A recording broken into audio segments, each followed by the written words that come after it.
श्री गणेशाय नमः। ओम नमः शिवाय। नमस्कार दोस्तों, आप सभी लोगों का इस चैनल पर स्वागत है। शिव पुराण का पठन एवं श्रवण सभी जनों के लिए परम मंगलकारी एवं हितकारी है। इस एपिसोड में मैं शिव पुराण में वर्णित कोटि रुद्र संहिता का प्रथम भाग आपके समक्ष प्रस्तुत कर रही हूँ। सुत जी कहते हैं, जो निर्विकार होते हुए भी अपनी माया से विराट विश्व का आकार धारण कर लेते हैं, स्वर्ग और अपवर्ग जिनके कृपा कटाक्ष के ही वैभव बताए जाते हैं, तथा योगी जन जिन्हें सदा अपने हृदय के भीतर अद्वितीय आत्मज्ञानंद स्वरूप में ही देखते हैं, उन तेजोमय भगवान शंकर को, जिनका आधा शरीर शैलराज कुमारी पार्वती से सुशोभित है, निरंतर मेरा नमस्कार है। ऋषियों ने कहा, हे शैव श्रेष्ठ सुत जी, आप कृपा करके शिव जी के लिंग संबंधी महात्म्य को फिर से कहिए। सुत जी बोले, महर्षियों, संपूर्ण तीर्थ लिंग में है, सब कुछ लिंग में ही प्रतिष्ठित है। उन शिवलिंगों की कोई गणना नहीं है, तथापि मैं उनका किंचित वर्णन करता हूँ। जो कोई भी दृश्य देखा जाता है, तथापि जिसका वर्णन एवं स्मरण किया जाता है, वह सब भगवान शिव का ही रूप है। कोई भी वस्तु शिव के स्वरूप से भिन्न नहीं है। साधु शिरोमणि भगवान शंभु ने सब लोगों पर अनुग्रह करने के लिए ही देवता, असुर और मनुष्यों सहित तीनों लोकों को लिंग रूप में व्याप्त कर रखा है। समस्त लोकों पर कृपा करने के उद्देश्य से ही भगवान महेश्वर तीर्थ में और अन्य स्थलों में भी नाना प्रकार के लिंग धारण करते हैं। जहाँ जहाँ जब जब भक्तों ने भक्ति पूर्वक भगवान शंभु का स्मरण किया, तहाँ तहाँ तब तब अवतार ले कार्य करके वे स्थित हो गए। लोगों का उपकार करने के लिए उन्होंने स्वयं अपने स्वरूप भूत लिंग की कल्पना की। उस लिंग की पूजा करके शिव भक्त पुरुष अवश्य सिद्धि प्राप्त कर लेता है। ब्राह्मणों, भूमंडल में जो लिंग है उनकी गणना नहीं हो सकती, तथापि मैं प्रधान प्रधान शिवलिंगों का वर्णन करता हूँ। उनका नाम सुनने मात्र से ही पाप दूर हो जाता है। सौराष्ट्र में सोमनाथ, श्रीशैल पर मल्लिकार्जुन, उज्जैन में महाकाल, ओंकार तीर्थ में परमेश्वर, हिमालय के शिखर पर केदार, डाकनी में भीमशंकर, वाराणसी में विश्वनाथ, गोदावरी के तट पर त्रयंबक, चिताभूमों में वैद्यनाथ, द्वारकावन में नागेश, सेतुबंध में रामेश्वर तथा शिवालय में घुसमेश्वर है। जो प्रतिदिन प्रातःकाल उठकर इन 12 नामों का पाठ करता है, वह सब पापों से मुक्त हो संपूर्ण सिद्धियों का फल प्राप्त कर लेता है।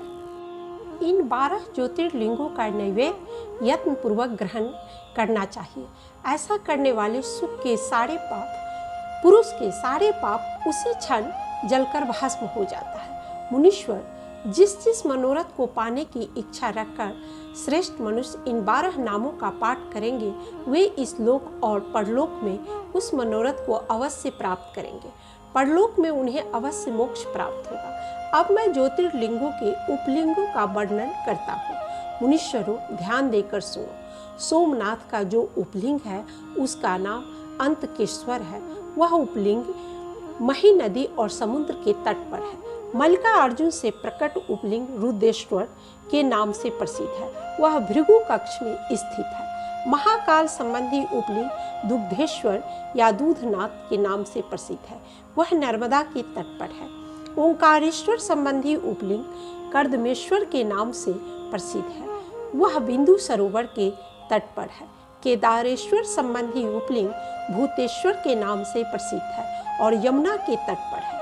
भीमशंकर संबंधी उपलिंग भीमेश्वर के नाम से प्रसिद्ध है। वह भी सह पर्वत पर ही स्थित है।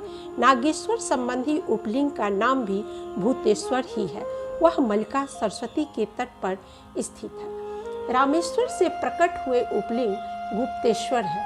यह समुद्र तट पर है। घुसमेश्वर से प्रकट हुए उपलिंग व्याघ्रेश्वर है। इन सभी लिंगों और उपलिंगों का दर्शन पूजन अनिष्ट नाशक और इष्ट साधक है। श्रद्धालु जन इन लिंगों में से किसी भी एक की उपासना से इहलौकिक सुख तथा परलौकिक आनंद को प्राप्त कर लेते हैं। अत्रीश्वर महादेव का वर्णन। निरंतर 100 वर्षों तक अनावृष्टि के कारण निवास के सर्वथा अनुपयुक्त हो जाने से ऋषियों द्वारा परित्यक्त अत्यंत उष्ण एवं शुष्क कामद वन में अत्रि जी ने अपनी पत्नी अनसुईया के साथ कठोर तप किया। शिव जी का जाप करते करते ऋषि अचेत हो गए। उस समय उन दोनों के दर्शन के लिए देवता, ऋषि, गंगादि नदियाँ वहाँ आई और सब लोग दर्शन करके चले गए, परंतु शिव जी और गंगा जी अनसुईया का उपकार करने के लिए वहाँ रुक गए। 54 वर्ष तक समाधिस्थ रहने के पश्चात जगने पर अत्रि जी ने अनसुईया से जल मांगा तो वह देवी कमंडलू लेकर जल की खोज में भटकने लगी। गंगा जी भी उसके पीछे पीछे चली और उसकी पति भक्ति, सत्यनिष्ठा और सेवावृत्ति को देखकर उस पर प्रसन्न होकर बोली, मैं गंगा हूँ, जो चाहो मुझसे वर मांग लो। अनसुईया ने प्रणाम करके जल प्रदान करने की मांग की। गंगा जी के कथनानुसार अनसुईया द्वारा गड्ढा खोदने पर गंगा जी उसमें प्रवेश कर गई और अनसुईया आश्चर्यचकित होकर जल लेने लगी। उसने गंगा जी से अपनी पति के आने तक उस गड्ढा में टिके रहने का अनुरोध किया। अनसुईया द्वारा लाए मधुर जल का आचमन करके ऋषि ने आश्चर्य प्रकट किया और पूछा कि वर्षा के अभाव में उसे जल की प्राप्ति कहाँ से हुई। अनसुईया ने सारी बात बताई। अत्रि ने इस विस्मय को अपने नेत्रों से देखना चाहा तो अनसुईया ने उन्हें गड्ढे के पास लाकर खड़ा किया। अत्रि ने अपने तप को सफल माना और गंगा जी से वहीं ठहरने के लिए स्तुति करने लगे। अनसुईया भी गंगा जी से सदा वहाँ निवास करने के लिए प्रार्थना की। तब गंगा जी ने कहा, अनसुईये, यदि तुम 1 वर्ष की हुई पूजा और पति सेवा का फल मुझे दे दो तो मैं देवताओं का उपकार करने के लिए यहाँ सदा ही स्थित रहूँगी। पतिव्रता स्त्री का दर्शन करने से मेरे पापों का नाश हो जाता है और मैं विशेष शुद्ध हो जाती हूँ, क्योंकि पतिव्रता नारी पार्वती के समान पवित्र होती है। सूत जी कहते हैं, मुनियों, गंगा जी की यह बात सुनकर पतिव्रता अनसुईया ने लोगों के कल्याण हेतु वर्ष भर का सारा पुण्य उन्हें दे दिया। उस महान कार्य को देखकर भगवान महादेव जी प्रसन्न हो गए और पार्थिव लिंग से तत्काल प्रकट हो उन्होंने साक्षात दर्शन दिया। महादेव जी वरदान मांगने के लिए बोले। ब्राह्मण दंपति बोले, देवेश्वर, यदि आप प्रसन्न हैं और जगदम्बा गंगा भी प्रसन्न है तो आप इस तपोवन में निवास कीजिए और समस्त लोगों के लिए सुखदायक हो जाइए। तब गंगा और शिव दोनों ही प्रसन्न हो उस स्थान पर जहाँ वे ऋषि शिरोमणि रहते थे प्रतिष्ठित हो गए। अनसुईया द्वारा खोदा हुआ वह गड्ढा मंदाकिनी कहलाया और शिव जी का स्वतः प्रकट ज्योतिर्लिंग अत्रीश्वर कहलाया। गंगा के प्राकट्य से दुर्भिक्ष मिट गया और ऋषिगण पुनः उस वन में आकर तपस्या करने लगे। नंदिकेश्वर महादेव का वर्णन। सुची ने कहा, महर्षियों, एक ब्राह्मणी थी जिसका नाम ऋषिका था। पूर्व जन्म के किसी अशुभ कर्म के प्रभाव से बालवध्य को प्राप्त हो गई। तब वह ब्रह्मचर्य व्रत के पालन में तत्पर हो पार्थिव पूजन पूर्वक अत्यंत कठोर तपस्या करने लगी। उस समय अवसर पाकर मूढ़ नाम से प्रसिद्ध एक दुष्ट और बलवान असुर, जो बड़ा मायावी था, कामवान से पीड़ित होकर वहां आया। वह इस ब्राह्मणी से संभोग की याचना करने लगा। मुनीश्वरों, परंतु उत्तम व्रत की पालन करने वाली, शिव ध्यान में तत्पर वह साध्वी नारी उस पर दृष्टि तक न डाली। अपने को तिरस्कृत महसूस करके वह दुष्ट दानव ऋषिका को बारंबार त्रास देना आरंभ किया। उस समय उसके भय से ऋषिका थर्रा उठी और अत्यंत विह्वल हो अपने धर्म की रक्षा के लिए भगवान शंभु के शरण में जाकर पुकारने लगी। तब शरणागत की रक्षा, सदाचार की प्रतिष्ठा तथा उस ब्राह्मणी को आनंद प्रदान करने के लिए भगवान वहां प्रकट हो गए और दैत्यराज मूढ़ को तत्काल भस्म कर दिए। ब्राह्मणी की ओर कृपा दृष्टि से देखकर भगवान शिव कहे, वर मांगो। साथ ही उस आनंदजनक मंगलमय स्वरूप का दर्शन किया। शुद्ध चित्त से हाथ जोड़कर मस्तक झुकाकर उनकी स्तुति की। ऋषिका बोली, देव देव महादेव, आप मुझे अपने चरणों की उत्तम एवं अनन्य भक्ति प्रदान कीजिए और मेरी दूसरी प्रार्थना है कि आप लोगों के उपकार के लिए यहाँ सदैव स्थित रहिए। महादेव जी ने कहा, ऋषिके, तुमने मुझसे जो जो वर मांगे हैं वह सब मैं तुम्हें दे दिए। यह देखकर सभी देवता वहाँ पहुँच गए और सबों ने भगवान शिव को प्रणाम किया। उन सब ने विधि पूर्वक उनका पूजन किया। इस समय देव नदी गंगा ने ऋषिका से उसके भाग्य की सराहना करते हुए बोली कि ऋषिका, वैशाख मास की सप्तमी के दिन मैं भी इस तीर्थ में निवास करना चाहती हूँ। गंगा जी की यह बात सुनकर ऋषिका काफी प्रसन्नता पूर्वक बोली, बहुत अच्छा, लोकहित के लिए ऐसा ही हो। भगवान शंकर उस पार्थिव लिंग में अपने पूर्ण अंश से विलीन हो गए। सभी देवता आनंदित होकर अपने अपने धाम को चले गए। उस दिन से नर्मदा का वह तीर्थ ऐसा उत्तम और पावन हो गया तथा संपूर्ण पापों का नाश करने वाले शिव वहाँ नंदकेश के नाम से विख्यात हुए। गंगा भी प्रतिवर्ष वैशाख मास के सप्तमी के दिन शुभ की इच्छा से अपने उस पाप को धोने के लिए वहाँ जाती हैं जो मनुष्यों से वे ग्रहण किया करती हैं। महाबालेश्वर महादेव का वर्णन। पश्चिम सागर तट पर गोकर्ण नामक उत्तर क्षेत्र में महाबल शिवलिंग के रूप में स्वयं महादेव जी अवस्थित है। रावण ने घोर तपस्या करके जिस शिवलिंग को प्राप्त किया था उसी को गणेश जी ने गोकर्ण क्षेत्र में स्थापित किया है। दंडी, मुंडी, स्नातक, ब्रह्मचारी, सनक, सनंदन आदि महात्मा तथा तप से समस्त पातकों को जला देने वाले महात्मा भी देवाधिदेव शिव की उत्तम भक्ति से वहाँ उपासना करते हैं। इस ब्राह्मण मंडल में गोकर्ण के समान दूसरा क्षेत्र नहीं है। वहाँ महात्मा अगस्त मुनि ने घोर तपस्या की है। राजन, इस तीर्थ में संपूर्ण देवताओं के स्थान है। माघ कृष्ण चतुर्दशी को शिव जी के इस पार्थिव लिंग की पूजा से अंतयजों को भी मोक्ष प्राप्त हो जाता है। यदा कदा जो कोई भी मनुष्य गोकर्ण तीर्थ में जाकर भगवान शंकर की पूजा करता है वह ब्रह्मा पद को प्राप्त होता है।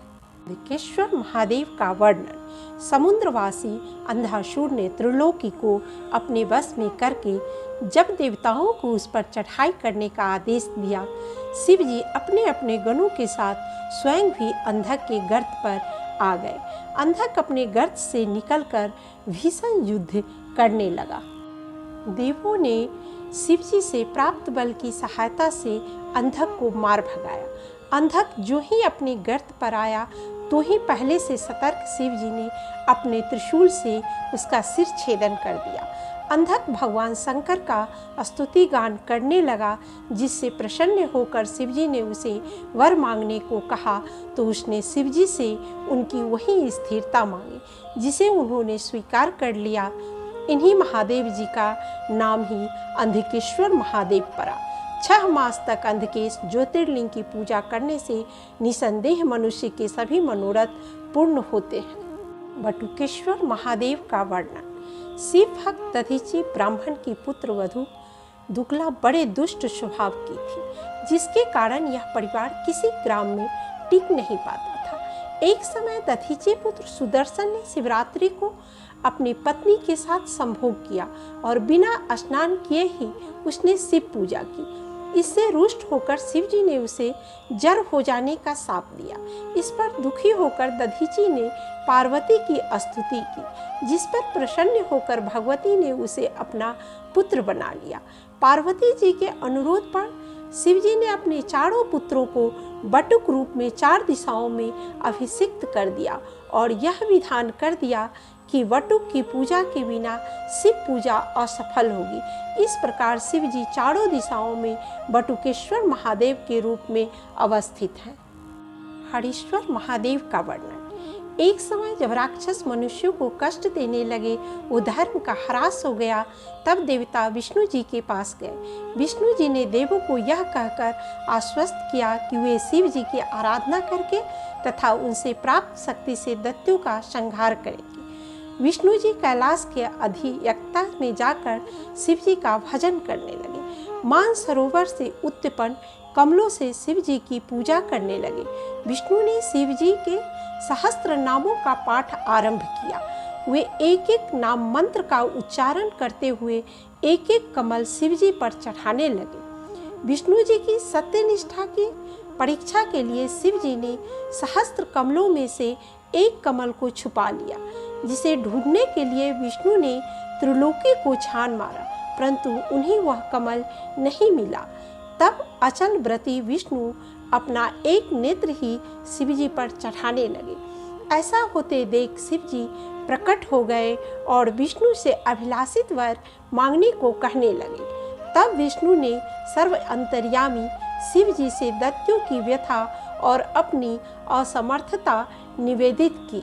यह सुनकर देवाधिदेव महादेव ने विष्णु को अपना तेज पुंज सुदर्शन चक्र दे दिया, जिससे बिना परिश्रम के ही विष्णु दैत्यों के विनाश में सफल हो गए। उस दिन से विष्णु जी नित्य शिवलिंग की पार्थिव पूजा करके शिव सहस्त्र नाम का पाठ करने लगे।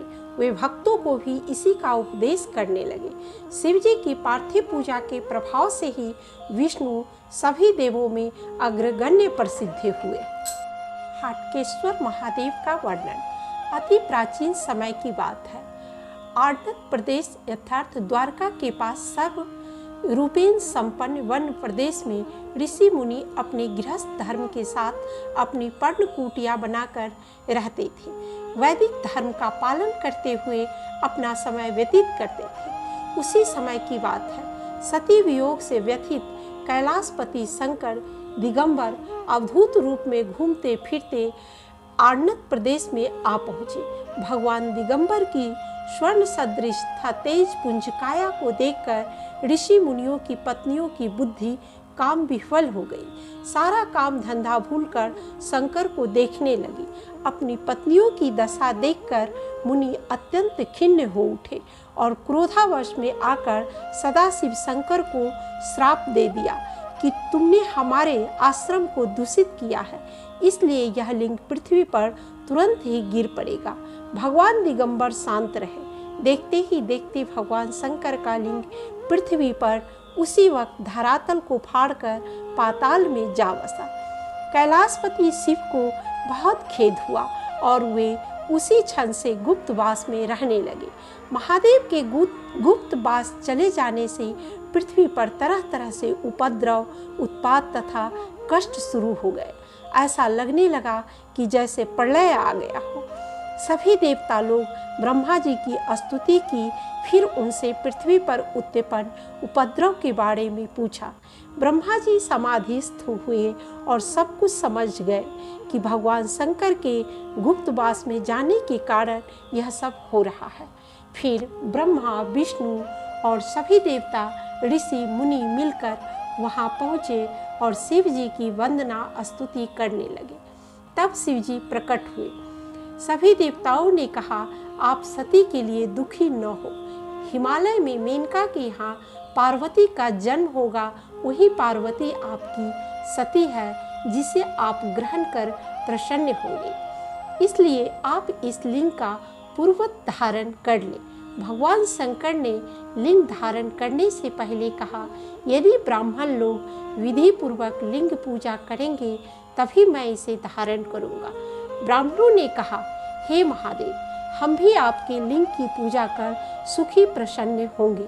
वैसे आपके लिंग की संसार में पूजा होगी और पृथ्वीवासी आपके लिंग की पूजा कर अपना जीवन यापन कर प्रसन्नता को प्राप्त होंगे। तब प्रसन्न होकर शंकर ने पुनः लिंग धारण कर लिया और ब्राह्मणों, विष्णु, ब्रह्मा और देवताओं ने हाटक यानी सोने का लिंग बनाकर पाताल में उसी स्थान पर उसकी स्थापना कर शास्त्रोक्त विधि से पूजा अर्चना की। पूजा अर्चना कर शंकर को प्रसन्न कर लिए। भगवान शंकर की कृपा से पृथ्वी का उत्पात शांत हो गया। जिस लिंग का ब्रह्मा जी ने स्थापना की, यही श्री हाटकेश्वर महादेव के नाम से प्रसिद्ध हुआ और नागरों के कुल देवता माने गए। उसके पश्चात सूत जी सभी ज्योतिर्लिंगों का वर्णन सुनाए। फिर ऋषियों ने पूछा, हे सूत जी, किस व्रत से संतुष्ट होकर भगवान शिव उत्तम सुख भक्तजनों को भोग और मोक्ष प्रदान करते हैं, उसका आप विशेष रूप से वर्णन कीजिए। सूत जी ने कहा, महर्षियों, तुमने जो पूछा है वही बात किसी समय ब्रह्मा, विष्णु तथा पार्वती जी ने भगवान शिव से पूछी थी। शिव जी ने जो कुछ कहा वह मैं तुम लोग को बता रहा हूँ। द्विजों को सदा यत्नपूर्वक इन व्रतों का पालन करना चाहिए। भगवान शिव की पूजा, रुद्र मंत्रों का जप, शिव मंदिर में उपवास था, काशी में मरण, ये मोक्ष के सनातन मार्ग है। सोमवार की अष्टमी और कृष्ण पक्ष की चतुर्दशी, प्रत्येक सोमवार, शुक्ल पक्ष की त्रयोदशी, शुक्ल पक्ष की एकादशी, इन तिथियों को उपवास पूर्वक व्रत रखा जाए तो वह भगवान को संतुष्ट करने वाला होता है। परंतु इन सब से शिवरात्रि का व्रत सर्वोत्तम है। यह व्रत सबके लिए धर्म का उत्तम साधन है। निष्काम अथवा सकाम भाव रखने वाले सभी मनुष्यों, वर्णों, आश्रमों, स्त्रियों, बालकों, दासों, दासियों तथा देवता आदि सभी देहधारियों के लिए यह श्रेष्ठ व्रत हितकारक है। शिवरात्रि के व्रत का विधान बताते हुए शिव जी कहते हैं, प्रातः काल उठकर स्नान आदि नित्य कर्म से निवृत्त होकर शिवालय में जाकर शिव जी को प्रणाम और शिवरात्रि के व्रत का संकल्प इस प्रकार लेना चाहिए। देव देव महादेव नीलकंठ, आपको नमस्कार है। देव, मैं आपके शिवरात्रि व्रत का अनुष्ठान करना चाहता हूँ। देवेश्वर, आपके प्रभाव से यह व्रत बिना किसी विघ्न बाधा के पूर्ण हो और काम आदि शत्रु मुझे पीड़ा न दे। इसके पश्चात पूजा के सामग्री सहित शास्त्र प्रसिद्ध शिवलिंग हो या ज्योतिर्लिंग को सुंदर आस्था में मन से स्थापित करना चाहिए। 3 बार आचमन कर पूजन आरंभ करना चाहिए। ओम नमः शिवाय मंत्र को जप कर नृत्य, गान, वादन आदि करना चाहिए। रात्रि जागरण, प्रार्थना, हाथ जोड़, सिर झुका, कंधे झुका, बार बार प्रणाम करते हुए व्रत समाप्त करना चाहिए। इस व्रत से आप संतुष्ट हो और मुझ पर कृपा करें, यह कहकर शंकर जी पर पुष्पों की अंजलि चढ़ानी चाहिए। फिर यथाशक्ति दान देकर शिव जी का विसर्जन और सैव ब्राह्मणों को भोजन द्वारा संतुष्ट करके स्वयं भोजन करना चाहिए। प्रत्येक पहर के पूजा का विधान इस प्रकार से सूत जी बताते हुए कहते हैं, प्रत्येक प्रहर में पार्थिव लिंग का सविधि पूजन करना चाहिए। मंत्रोच्चारण सहित पंचद्रव्य चढ़ाने चाहिए और फिर जलधारा से अभिषेक करना चाहिए। 108 बार ओम नमः शिवाय पंचाक्षरी मंत्र का जाप करना चाहिए और इतनी ही बार शिव जी पर जल की धारा देनी चाहिए। इसके उपरांत पुष्प, फल, धूप, दीप, नैवेद्य आदि से पूजन करना चाहिए। रात भर और नोदय तक भजन कीर्तन करना चाहिए। प्रातः काल सूर्योदय होने पर स्नान कर फिर शिवार्चन करना चाहिए। ब्राह्मणों से आशीर्वाद ले तथा शिव भक्त ब्राह्मणों की भोजन की व्यवस्था करनी चाहिए और शंकर भगवान से जन्म जन्मांतर में अपनी भक्ति देने का वर मांगना चाहिए। शिवरात्रि के व्रत वाले श्रद्धालु भक्त को त्रयोदशी के दिन एक समय भोजन करना चाहिए और चतुर्दशी के दिन निराहार रहनी चाहिए। शिवरात्रि का सारा दिन शिव मंदिर और शिव पूजन में लगाने चाहिए। लिंग, भद्र, मंडल और सब चक्र का सविधि निर्माण करना चाहिए। व्रत के अंत में कृत अकृत पाप अपराध की क्षमा यापन के लिए प्रार्थना करनी चाहिए और व्रत के सफल होने का निवेदन करना चाहिए। महादेव, आपकी आज्ञा से मैंने जो व्रत ग्रहण किया था स्वामी, वह परम उत्तम व्रत पूर्ण हो गया, अतः अब उसका विसर्जन करता हूँ। देवेश्वर सर्व, यथाशक्ति किए गए इस व्रत से आप आज मुझ पर कृपा करके संतुष्ट हो तत्पश्चात शिव को पुष्पांजलि समर्पित करके विधि पूर्वक दान दे। फिर शिव को नमस्कार करके व्रत संबंधी नियम का विसर्जन कर दे। ब्राह्मणों को भोजन कराकर स्वयं भी भोजन कर ले। सूत जी कहते हैं, ऋषियों सुनो, शिवरात्रि का व्रत अमित फलदाता है। इस संबंध में एक इतिहास प्रसिद्ध है। गुरुद्रह नाम का एक पापी निषाद नित्य वन में जाकर जीव हत्या तथा चोरी आदि दुष्कर्म करता था। एक बार शिवरात्रि के दिन भोजन की खोज में धनुष लेकर शिकार के लिए निकल पड़ा, परंतु संयोगवश उसके हाथ कुछ न लगा। निराश होकर वह एक सरोवर के पास एक बेल के वृक्ष पर चढ़ गया और वहीं जल साथ लेकर बैठ गया। उसके मन में केवल यही चिंता थी कि कब कोई जीव आएगा और कब उसे मारूंगा। इसी प्रतीक्षा में भूख प्यास से पीड़ित हो वह बैठा रहा। उस रात के पहले पहर में एक प्यासी हिरनी जल पीने वहाँ आई तो भील ने पहले अपने धनुष पर बाण चढ़ाया। उसके ऐसा करते ही उस बेल के पेड़ से जो जल बेलपत्र वहाँ वृक्ष के नीचे स्थित शिवजी के जो ज्योतिर्लिंग पर गिरे, उससे शिवजी का पूजन हो गया। मृग के आर्तवाणी में निषाद से कहा कि तुम मुझे थोड़ी देर के लिए जाने दो, मैं अपने बच्चों की व्यवस्था करके लौट आऊँगी। मृगी के शपथ पूर्वक विश्वास दिलाने पर निषाद ने उसे जाने दिया और उसकी प्रतीक्षा में एक प्रहर का जागरण हो गया। दूसरे प्रहर के आरंभ में उस मृगी को ढूंढती हुई उसकी बहन उस सरोवर पर आ गई। निषाद ने मृगी पर सरसंधान करने की ठानी तो बाण वृक्ष से टकराते ही जल और बेलपत्र वृक्ष के अधः स्थित ज्योतिर्लिंग पर गिरे और इससे उसकी पूजा हो गई। उस मृगी को जब निषाद मारने लगा तो इसने भी आतुरवाणी में ससमय की मांग की और लौट आने का विश्वास पूर्वक वचन दिया। निषाद ने उसे भी अनुमति दे दी और उसकी प्रतीक्षा में उसके द्वितीय प्रहर का जागरण हो गया। तीसरे प्रहर में मृगी को ढूंढता हुआ एक हृष्ट-पुष्ट मृग वहाँ पहुँचा। निषाद की उस पर बाण छोड़ने की चेष्टा में पुनः वृक्ष हिलने से ज्योतिर्लिंग पर जल और बेलपत्र गिर पड़े और इस प्रकार तीसरे प्रहर का पूजन हो गया।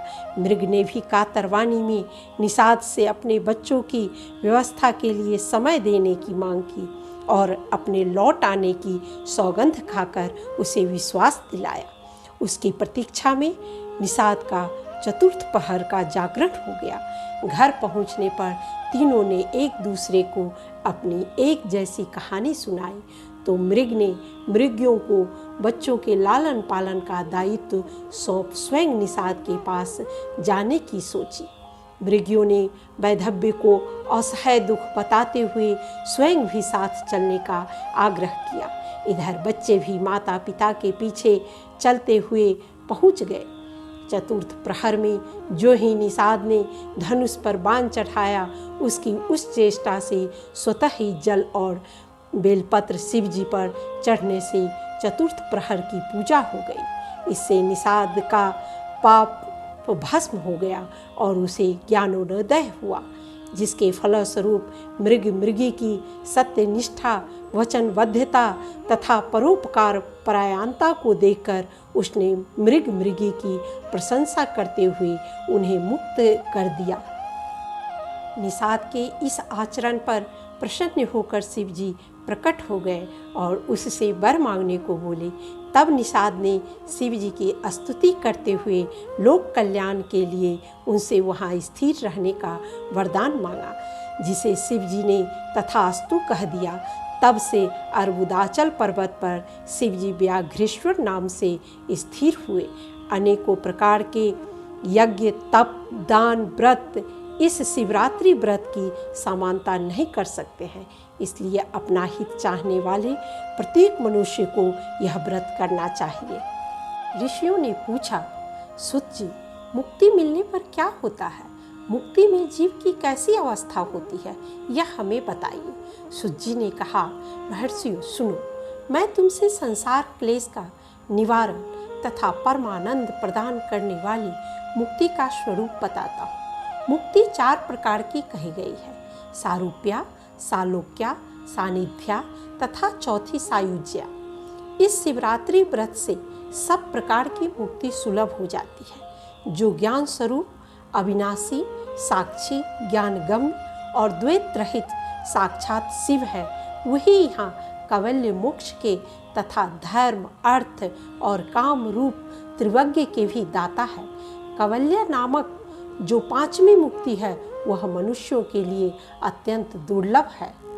मुनिवरों, मैं उसका लक्षण बताता हूँ, सुनो। जिनसे यह समस्त जगत उत्पन्न होता है, जिनके द्वारा इसका पालन होता है तथा अंतोगत्वा यह जिनमें लीन होता है, वही शिव है। जिससे यह संपूर्ण जगत व्याप्त है, वही शिव का रूप है।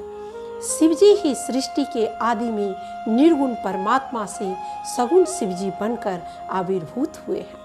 त्रिगुणातीत शिवजी में और सगुण रुद्र में सुवर्ण और आभूषण के समान आकार भेद को छोड़कर और कोई भेद नहीं। भक्ति और ज्ञान को शंभु ने एक दूसरे से भिन्न नहीं बताया है, इसलिए उनमें भेद नहीं करना चाहिए। ज्ञान और भक्ति दोनों के ही साधक को सदा सुख मिलता है। ब्राह्मणों, जो भक्ति का विरोधी है, उसे ज्ञान की प्राप्ति नहीं होती। भगवान शिव की भक्ति करने वाले को ही शीघ्रतापूर्वक ज्ञान प्राप्त होता है। ऋषियों ने पूछा, शिव कौन है, विष्णु कौन है, रुद्र कौन है और ब्रह्मा कौन है? हमारे इस संदेह का निवारण कीजिए।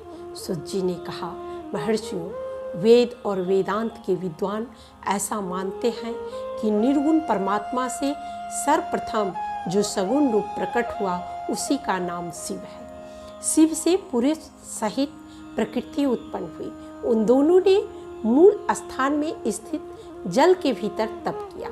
वह स्थान पंचकोशी काशी के नाम से विख्यात है, जो भगवान शिव को अत्यंत प्रिय है। यह जल संपूर्ण विश्व में व्याप्त था। उस जल का आश्रय ले योग माया से युक्त श्री हरि वहाँ सोए। नार यथार्थ जल को अयन निवास स्थान बनाने के कारण फिर नारायण नाम से प्रसिद्ध हुए और प्रकृति नारायणी कहलाई। नारायण के नाभि कमल से जिनकी उत्पत्ति हुई, वे ब्रह्मा कहलाते हैं। ब्रह्मा ने तपस्या करके जिनका साक्षात्कार किया, उन्हें विष्णु कहा गया है। ब्रह्मा और विष्णु के विवाद को शांत करने के लिए निर्गुण शिव ने जो रूप प्रकट किया, उसका नाम महादेव है। उन्होंने कहा, मैं शंभु ब्रह्मा जी के ललाट से प्रकट होऊंगा। समस्त लोकों पर अनुग्रह करने के लिए जो ब्रह्मा जी के लाट से प्रकट हुए, उनका नाम रुद्र हुआ। इस प्रकार रूप रहित परमात्मा सबके चिंतन का विषय बनने के लिए साकार रूप में प्रकट हुए, वही साक्षात भक्तवत्सल शिव हैं। सूत जी ने कहा, मैंने शिव ज्ञान जैसा सुना हूँ उसे बता रहा हूँ। ब्रह्मा, नारद, सनकादिक, मुनि व्यास तथा कपिल, इनके समाज में ही इन्हीं लोगों ने निश्चय करके ज्ञान का जो स्वरूप बताया है, उसी को यथार्थ ज्ञान समझना चाहिए। संपूर्ण जगत शिवमय है। यह ज्ञान सदा अनुशीलन करने योग्य है। वे ही सबको जानते हैं, उनको कोई नहीं जानता। वे इस जगत की रचना करके स्वयं इसके भीतर प्रविष्ट होकर भी इससे दूर है, क्योंकि वे निर्लिप्त सच्चिदानंद स्वरूप हैं। जो विद्वान पुरुष वेदांत मार्ग का आश्रय ले उनके साक्षात्कार के लिए साधना करता है, उसे वह साक्षात्कार रूप फल अवश्य प्राप्त होता है। व्यापक अग्नि तत्व प्रत्येक काष्ठ में स्थित है, परंतु जो उस काष्ठ का मंथन करता है, वही असंदिग्ध रूप से अग्नि को प्रकट करके देखता है। उसी तरह जो बुद्धिमान भक्ति आदि साधनों का अनुष्ठान करता है, उसे अवश्य शिव का दर्शन प्राप्त होता है। इसमें संशय नहीं है। सर्वत्र शिव है, शिव है, शिव है, दूसरी कोई वस्तु नहीं है। जैसे आकाश सर्वत्र व्यापक होकर भी स्पर्श आदि बंधन में भी नहीं आता, उसी प्रकार व्यापक शिव भी कहीं नहीं बंधते। अहंकार से युक्त होने के कारण शिव का अंश जीव कहलाता है। उस अहंकार से मुक्त होने पर वह साक्षात शिव ही है।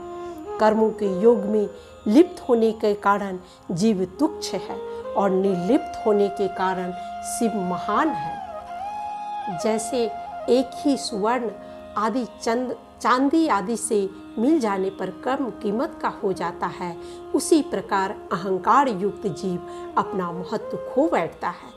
जैसे क्षार आदि से शुद्ध किया हुआ उत्तम सुवर्ण आदि पूर्वत बहुमूल्य हो जाता है, उसी प्रकार संस्कार विशेष से शुद्ध होकर जीव भी शुद्ध हो जाता है। सद्गुरु में शिव बुद्धि करने से सारे पाप आदि मल शरीर से निकल जाता है।